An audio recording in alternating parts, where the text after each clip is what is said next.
Qizlar, mana shu qorindagi rastяжка, ya'ni striyalarni shu kofe mashin bilan ketkazish mumkin desam ishonasizlarmi?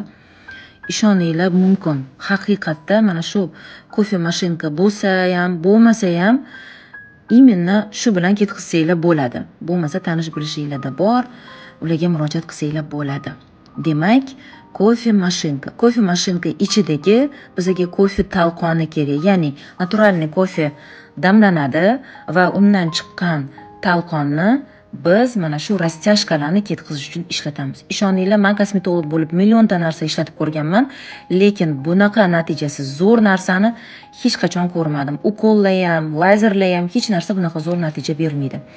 Demak, tayyorlashni boshlaymiz. Bu kofe talqonini 2 qoshiq, 3 qoshiq farqi yo'q, tayyorlab qo'yaverasizlar. Demak, 2 qoshiq kofe talqoniga biza zaytun yog'i, ya'ni olivka yog'i solamiz. 2 qoshiqdan hammasi bir xil baravarda solinadi. 2 qoshiq kofe bo'lsa, masalan, 2 qoshiq zaytun yog'i. Yog'ni sal ko'paytirsalar ham bo'ladi. Unga gel dushi solamiz.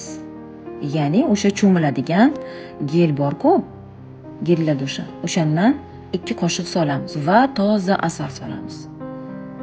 Asal suyuq bo'lishi shart, aralashma yaxshi bo'lishi uchun suyuq mayski asal solsanglar yana ham yaxshi.